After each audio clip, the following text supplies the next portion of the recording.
Join us as we delve into the dark side of online dating, where danger lurks behind every profile picture. Get ready for a wild ride filled with unexpected twists and turns as we uncover the shocking truths of the online dating world. Story 1. I was a 21-year-old girl who wasn't really an extrovert, so I usually met people online. Most of my experiences had been good, except for this one. I met this guy on a dating app, and we had been talking for a while.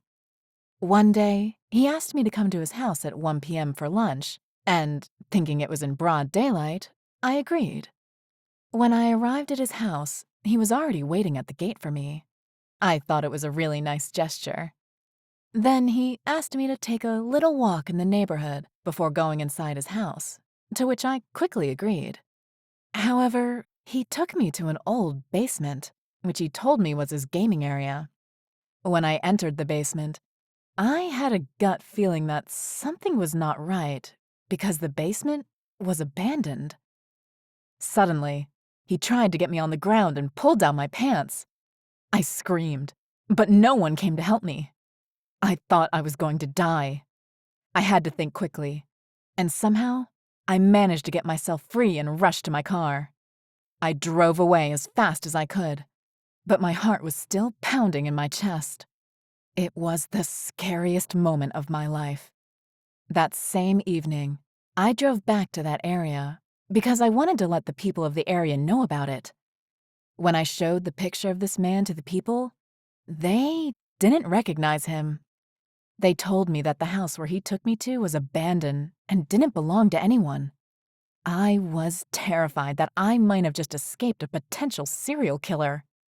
I was shaken up for days and couldn't sleep properly. I couldn't believe that I had put myself in that situation. I thought I was being careful by meeting him in the daylight, but I was wrong. I learned my lesson and decided to delete all of my dating app accounts. I also talked to my friends and family about my experience so that they would be aware of the dangers of online dating.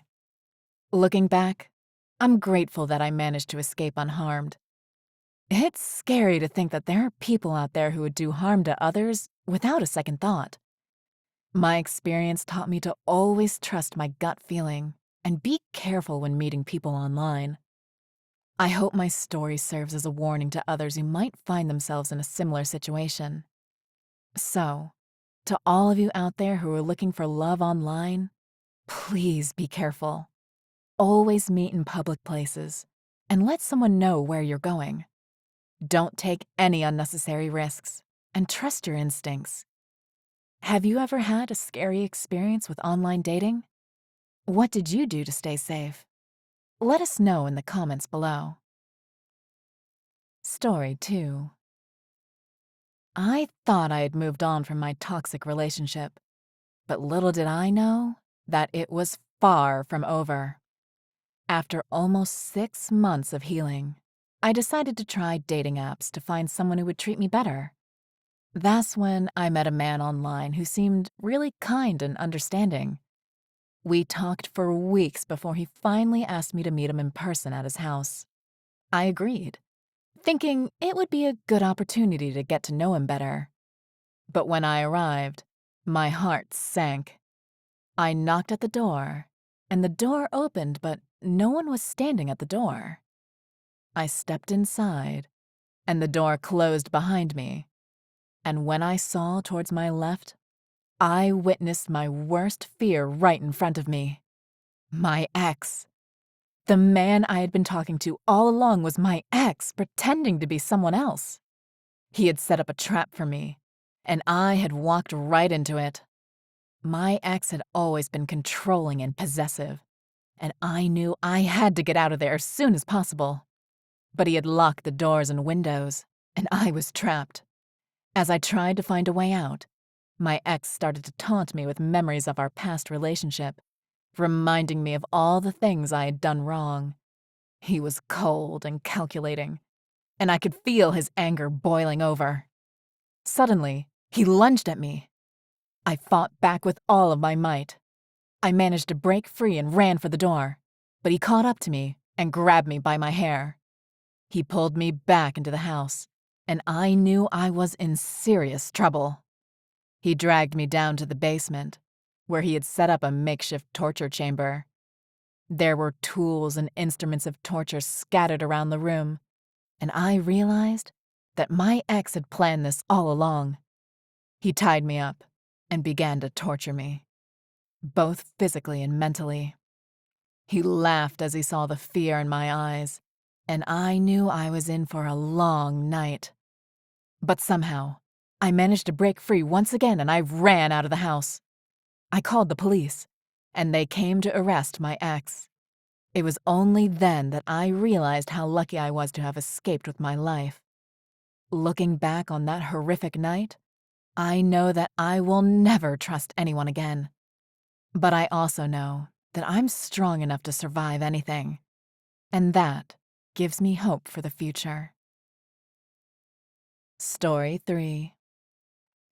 I never believed in love at first sight until I met him on a dating app. His profile picture showed a charming man with a great smile. We started talking, and everything seemed perfect. He was sweet, kind, and funny, and we quickly hit it off. After a week of talking, we decided to meet in person. We agreed to meet at a nearby cafe. When I saw him in person, I was even more smitten. He was tall, handsome, and had an infectious laugh. We talked for hours, and he invited me to his place to watch a movie. I felt comfortable enough to accept. But as soon as I entered his apartment, I felt a strange energy. It was dark, gloomy, and there was this eerie silence. As we sat on his couch, I noticed he was staring at me in a strange way. It made me uncomfortable, but I tried to ignore it.